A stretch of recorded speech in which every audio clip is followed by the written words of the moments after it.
E agora nós vamos para a geografia. As cidades se transformam. Por que será que as cidades se transformam? Porque o homem movimenta tudo, lá na página 101, certo? O homem interfere em tudo, ele mexe no curso dos rios, ele muda o curso de um rio, ele faz caminho no meio de montanhas para os trens passar, metrô, né, embaixo do solo. Ele faz prédios, eles modificam totalmente as paisagens. Aí fala assim: ai, não, vou lá para Foz do Iguaçu, nas cataratas do Iguaçu, que lá é tudo natural. Não é, porque lá já tem elevador, tem aquelas escadas, tem as passarelas para a gente observar as cataratas.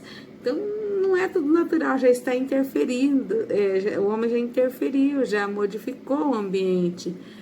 Então, por onde o homem passa, ele procura estar modificando o meio ambiente.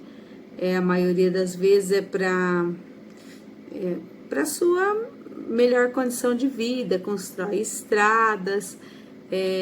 A gente modifica para ter acesso às coisas de maneira mais fácil. Então, nós vamos estar estudando isso, né? As cidades se transformam. E não é só as cidades. Hoje tem um lugar lá que nós falamos que é chamado do deserto lá.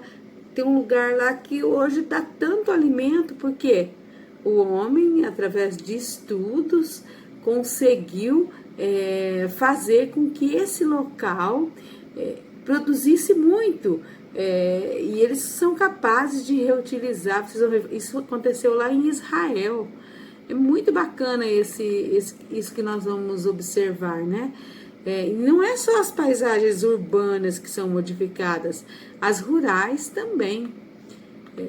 O homem muda muita coisa, então ele interfere sim no meio ambiente, e nós vamos estar estudando esse conteúdo, e tudo isso a tecnologia ajuda muito, tá? Então vocês vão ver as construções das cidades. Por exemplo, Brasília foi construída na forma de um avião.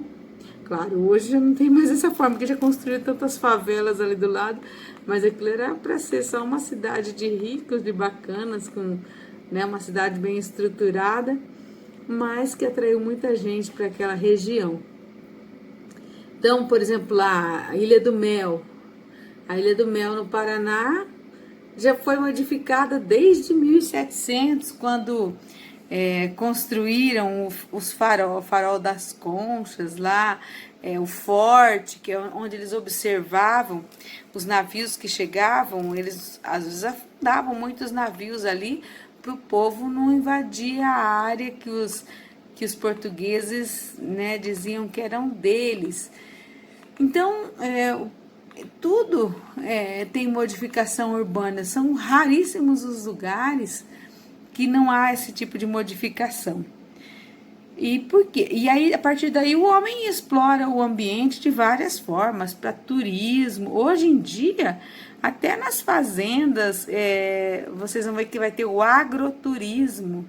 As pessoas vão visitar e conhecer. Aqui mesmo no Paraná, tem uma fazenda lá que vocês vão conhecer o negócio do mate lá. Aí vai visitar como que era antes, como que é agora. Então, tem várias maneiras.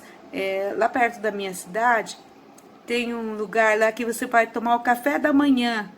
Então, assim, é tipo uma fazenda. Então, formou o quê? Um turismo, agroturismo. Então, vocês vão ver assim, turismo para tudo quanto é lado. Então, o turismo, ele depende do quê? Das pessoas para visitarem e assim fazer o quê? Gerar a economia. Para a pessoa não viver só daquele. Então, vocês vão ver que vai ter ecoturismo, vai ter agroturismo, turismo rural, né? Então, vocês vão ver bastante coisa bacana que o homem mexe na paisagem, interfere na paisagem e modifica ela, e muitas vezes para melhor. mas outras vezes não. Muitas vezes o homem é tão egoísta. Por exemplo, a gente vê lá o caso da Amazônia, eles estão destruindo a Amazônia e não entende que aquilo é necessário para que a gente tenha água, né, para a questão da água. Então nós vamos estudar um texto agora e vocês vão observar isso daí, certo? Então vamos lá, pega o livro de vocês e peguem o marca-texto também. Começando aqui no capítulo, na unidade 3, as cidades e o trabalho. Então aqui a gente tem algumas imagens, né? Aí já vamos para a próxima página. Olha que imagem bonita também, né? O trânsito, olha lá a fumaça das fábricas, as pessoas e assim por diante. Olha aqui o crescimento das cidades. Aqui tem um poema, nós não vamos ler porque isso vai demorar muito. Olha lá que tipos de paisagens são citadas no poema, né? Então, paisagens urbanas e rurais, aí tem que ficar lendo, mas eu não preciso fazer isso daí. E agora nós vamos aqui na página 101, certo? Agora nós vamos trabalhar aqui. As cidades se transformam. Você já estudou que os seres humanos transformam a natureza diariamente por meio do trabalho, deixando suas marcas nas paisagens. Essas marcas podem ser percebidas ao longo do tempo, por exemplo, nas mais variadas construções que vão sendo erguidas e destruídas de acordo com as necessidades dos grupos humanos. Então aqui tem um texto, olha lá, presta atenção, que é o que andam fazendo atualmente com a Amazônia. Certa noite, um rapaz regressou pensativo do quintal silencioso, percebeu que nada adiantava ficar podando folhas. Há alguns meses, ele encontrou uma solução, um machado. E o rapaz, quase homem, já descobriu que podia ganhar a vida com seu instrumento, onde quer que precisassem derrubar árvores, ele era chamado. E o rapaz, homem mais que feito, casado, muito rico, se assustou. O país era uma terra seca, deserto puro. Finalmente, o governo, para remediar, mandou buscar em Israel técnicos especializados. Os homens vieram, começaram o longo e lento replantio. Então, olha só. A pergunta aqui, ó. Pela leitura do texto, a paisagem foi transformada? Sim, a paisagem foi transformada pelo trabalho do homem, do machado, que era chamado para cortar as árvores, contribuindo para que o país se tornasse um deserto puro. Agora, vocês sabem que Israel fica num lugar muito seco, então presta atenção aqui nessa pesquisa, nessa leitura aqui, olha só. Em Israel, o deserto foi transformado em lavouras de alta produtividade e pomares repletos de frutas. Com a metade de seu território localizado em regiões áridas, que são regiões secas, o país se tornou um líder mundial em pesquisas de recursos hídricos e hoje consegue produzir alimento suficiente, além de reutilizar 85% da água. Reutilizar, ou seja, reaproveitar. E para conhecer um pouco dessas tecnologias e inovações desenvolvidas em Israel, que 3 técnicos brasileiros visitaram a região. Olha aqui. Técnicos viajam a Israel para ampliar conhecimento sobre irrigação no deserto. Poucos dias vocês viram lá, né, que desde há muito tempo atrás, que eles estão tentando mudar o curso do Rio São Francisco. Há mais de 7, 8 anos que está se fazendo esse trabalho. Aí agora foi concluído, então a água chegando para mais para mais pessoas.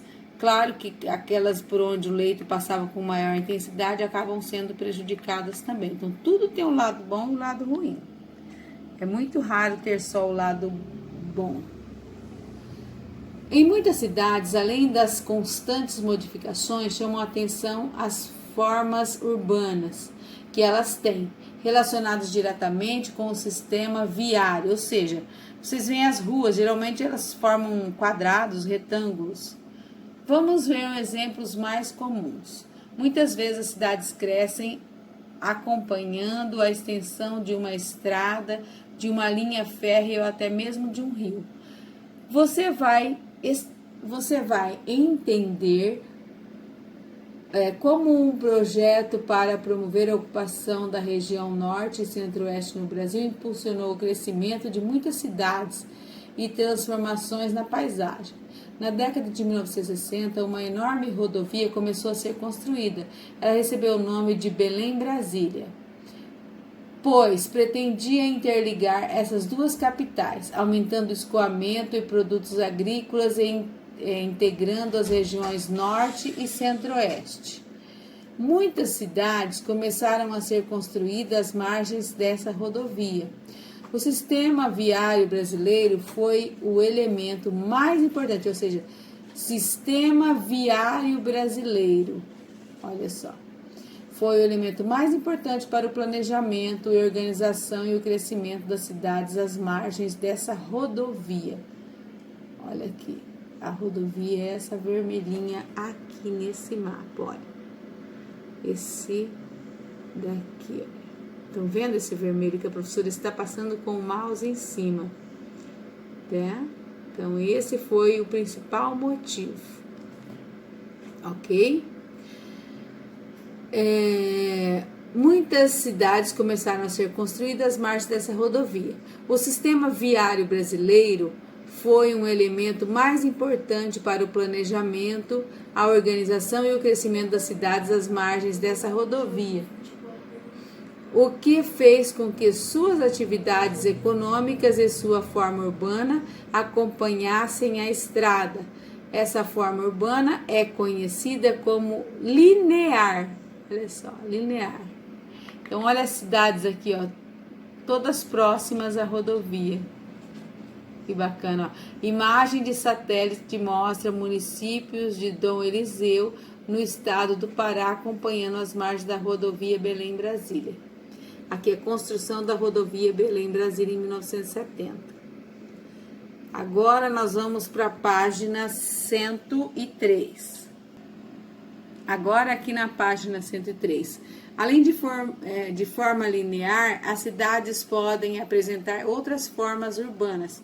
Algumas cidades crescem a partir de um núcleo central e por corredores radiais. O desenho criado por essa forma parece um sol, um centro a partir do qual saem os raios de diferentes tamanhos e direções. O centro das cidades de São Paulo é um exemplo típico dessa forma urbana radial. Radial porque parece os raios, ó, parece um sol mal desenhado de uma criança pequenininha, né? Já que as primeiras construções surgiram nesse núcleo e depois começaram a se expandir, que é no caso aqui esse mapa. Então aqui seria o núcleo e aí ela vai expandindo para as laterais, olha. Então aqui vocês estão vendo alguns bairros, ó, Consolação, Bela Vista, né? A professora tá sem óculos, não tá enxergando, deixa eu ver. Brás, Bom Retiro, República, Bela Vista, Bela Vista. É isso daí. Pare. Então, continuando.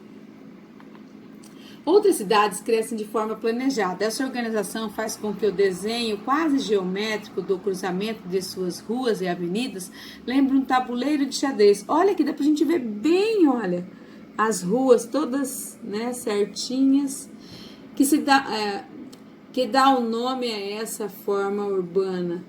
Observe a imagem, tem forma de um tabuleiro de xadrez. Observe a imagem de satélite, o traçado das ruas e esquinas da cidade de Pelotas, no Rio Grande do Sul. Pesquisa em site da prefeitura do município, em um atlas ou imagens aéreas, como é o desenho das ruas da região central de suas cidades. Isso daqui é legal, gente.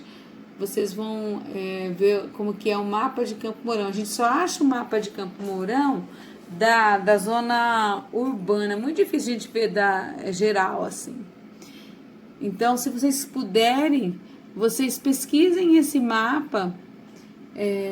Não precisa, eu sei que é difícil para imprimir e tudo mais, mas dá uma olhada lá na internet, o mapa urbano de Campo Mourão. Gostaria que vocês fizessem isso. Não precisa me mostrar, mas eu gostaria que vocês olhassem, aí localizassem o Parque do Lago, as principais avenidas. Aí nós temos lá também, como é que chama aquele lugar lá de eventos, na saída para Peabiru, né? O Parque de Exposições, o Parque Industrial lá no Lar Paraná. Também tem, agora nós temos lá na saída as indústrias da Coamo, lá pro rumo do Parque Estadual do Lago Azul. Então dá uma pesquisada para vocês verem como que é bacana. Então, além das formas urbanas, as cidades possuem funções diferentes. Então vocês vão ver assim, cada cidade, é claro que não é só uma função. Essa cidade vai ser só da agricultura. Não existe isso, né? Muito raro. Então, é claro que existe, por exemplo, Campo Mourão é uma cidade ligada mais à questão agroindustrial. Tanto é que nós temos aqui a maior cooperativa da América Latina, que é a Coamo, que está se expandindo aqui pela quase toda a parte sul e centro-oeste. Certo? Então, olha lá. Aí existem também as cidades turísticas. Elas vivem do quê? Do turismo, gente. Então, por que é importante as férias e tudo mais? Os turistas vão gastar o seu dinheiro e gera renda nessas cidades, nesses momentos. Principalmente essas cidades litorâneas, a maioria são cidades turísticas. Então, além das formas urbanas, as cidades possuem funções diferentes que são definidas de acordo com a localização e com as atividades econômicas. Então, grifem isso daqui, ó. Além das formas urbanas, as cidades possuem funções diferentes que são definidas de acordo com a localização e com as atividades econômicas. O que é atividade econômica? É tudo aquilo que gera renda, que gera dinheiro. As atividades econômicas desenvolvidas, entre outros fatores. Observe o exemplo da cidade de Natal, capital do Rio Grande do Norte. Tô com sono, aqui já é quase meia-noite e eu tô aqui fazendo vídeo, porque amanhã eu tenho um monte de coisa para fazer, então vocês me desculpem, tá? Que inicialmente teve a função da defesa do território e hoje tem múltiplas funções. Que lembra que a professora, na explicação agora há pouco, falou da Ilha do Mel? Que era utilizado para defender o território de outros navios que chegassem. Ali eles construíram um forte e afundavam outros navios. A mesma coisa acontece com a cidade de Natal. Para compreender o processo de formação da cidade de Natal, é importante conhecer a sua história. Então, se você vai lá, você vai conhecer... Olha aqui, ó, isso aqui é um forte. Aqui tá cheio de canhões, de lugares para cercar. As pessoas caminhavam aqui, ó, para cercar. Olha aqui, a foto aqui ampliada, grande. Aqui, deixa eu mostrar aqui com o mouse. Foto aqui grande, ampliada. E olha aqui, essa mesma imagem aqui, ó, de uma foto mais... mais alta, provavelmente de satélite. Olha. Então, olha lá. Em 1597, os portugueses chegaram à área que hoje corresponde à cidade de Natal para colonizar as terras. Encontraram forte resistência de indígenas e de piratas franceses. Pouco tempo após tomarem o local, começaram a construir em 1598 a fortaleza da Barra do Rio Grande, mais conhecida como Forte dos Reis Magos, para defender de ataques à ocupação portuguesa. Situação no extremo leste da América do Sul, Banhada pelo Oceano Atlântico, a cidade ocupa posição estratégica. Durante a Segunda Guerra Mundial, a cidade serviu de base militar para navios dos Estados Unidos.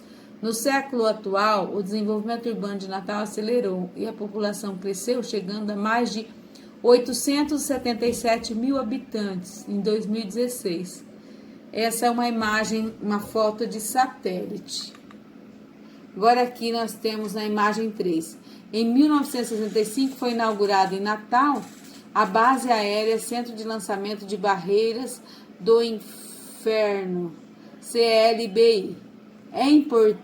É um importante centro de lançamento de foguetes, olha só, do Brasil, de coleta de dados espaciais e de pesquisas desenvolvidas pela aeronáutica brasileira. Olha só. Agora olha aqui. A infraestrutura urbana de ruas, linhas de ônibus e aeroportos está organizada para que os visitantes possam frequentar as praias, dunas, tornando Natal uma cidade turística muito procurada. Então, vocês viram aqui que são pontos da cidade de Natal. E agora nós vamos para a página 105. Antigamente era mais simples identificar as funções das cidades de acordo com as atividades predominantes em cada período da história. Falávamos em cidades industriais, financeiras, religiosas, turísticas, político-administrativas. Por exemplo, Brasília seria uma cidade político-administrativa. Sedes de governo. Atualmente é correto dizer que uma cidade pode ter múltiplas funções, pois geralmente abriga diversas atividades. Vamos conhecer o exemplo da cidade de Santos, no estado de São Paulo. Quando a gente fala em Santos, a gente já lembra direto de praia, então turismo, e lembra do porto, porque lá tem o maior porto do Brasil, né? Essa metrópole tem cerca de 430 mil habitantes, teve seu processo de urbanização impulsionado pela construção do porto, enriqueceu no início do século XX com a exploração do café produzido no estado. Atualmente há a exploração de petróleo e de gás natural na Bacia de Santos, uma atividade de grande importância econômica, ou seja, dá muita renda. Aqui. Porto de Santos foi inaugurado em 1892, atualmente é considerado o porto mais importante da América do Sul, não é nem do Brasil, é da América do Sul. Aqui, ó. O prédio na Bolsa do Café de Santos foi inaugurado em 1922 e estava ligado à exportação do produto.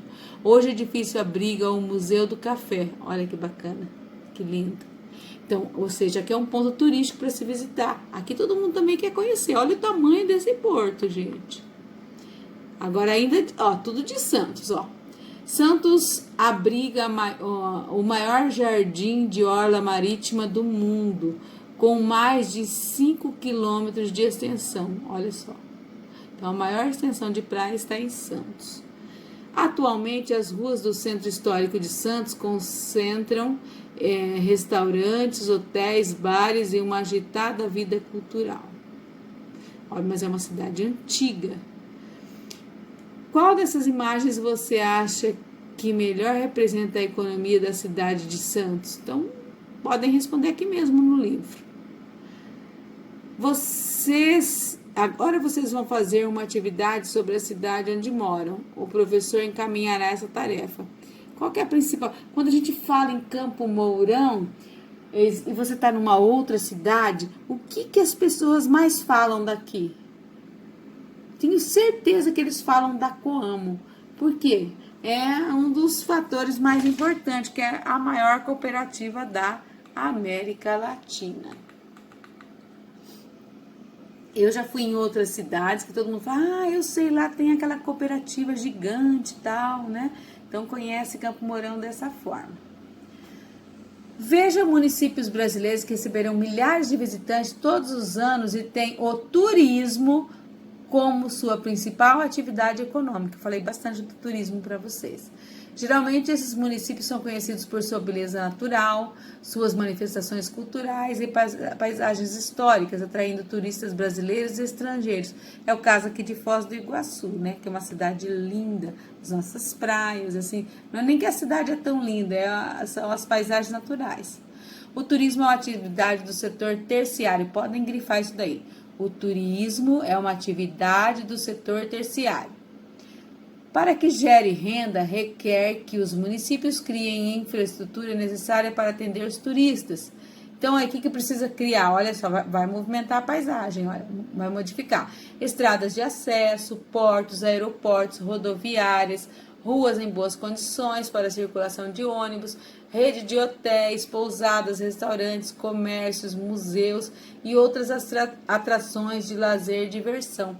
Tudo isso é que vai fazer o turista voltar. Vocês veem a cidade de Bonito, se vocês puderem pesquisar. Olha que Gramado também no Rio Grande do Sul. E Bonito, que eu acabei de falar, essas águas são transparentes, esse rio é super profundo, mas você vê a profundidade dele, você vê os peixes gigantes nadando. É muito bacana isso. São cidades turísticas. Agora nós vamos para 107. O turismo envolve, além da modalidade, de modalidades tradicionais, o chamado. Então, grifem isso daqui, ó. Todo esse parágrafo. O turismo envolve, além das modalidades tradicionais, o chamado ecoturismo, quando você vai desfrutar a natureza, e o turismo rural, também conhecido como agroturismo. Então, turismo rural ou agroturismo é a mesma coisa. Que ele vai explicar o que é o ecoturismo, que é um segmento do turismo que utiliza de forma sustentável o patrimônio cultural, natural e cultural de um lugar, que no caso é Foz do Iguaçu. Você não pode... quando você chega num lugar, a gente não tem que pegar um ônibus para andar dentro daquela mata e tudo mais, nem de carro você pode entrar, porque tem que respeitar e não poluir aquela área. Então, busca alertar os turistas sobre a importância do cuidado com o ambiente e recursos naturais. Isso é o ecoturismo. Procure em jornais e revistas fotos de anúncios de municípios brasileiros que praticam o ecoturismo. Depois, cole no quadro abaixo. Se vocês não tiverem como recortar e colar, vocês podem só desenhar. O turismo rural ou agroturismo é um segmento do turismo no qual os visitantes muitas vezes vindo da cidade têm a oportunidade de conhecer o dia a dia no campo e como são produzidos os alimentos, por exemplo. Também é possível vivenciar atividades típicas das áreas rurais, como andar a cavalo, nadar no rio, pescar, entre outras. Então, isso aqui é o agroturismo. No município de Venda Nova do Imigrante, no estado do Espírito Santo, é um berço agroturismo no Brasil. Tá? Então, se vocês tiverem curiosidade, pesquisa lá. Mas não é obrigado. E agora nós vamos dar uma pausa e vamos deixar as interações urbanas para a próxima aula, ok? Então, vai ficar bem pouquinha coisa para agora. Beijo para vocês. Gente, olha, essa é a minha fofurinha. Ela veio aqui para ver vocês, tá? Ela tá mandando um beijinho. Ela é a aluna Jennifer. Ela sempre me ajuda nos trabalhos. Ela é muito linda, tá? Depois vocês dão um like aí para ela, tá bom? Se vocês gostaram dela. Beijo.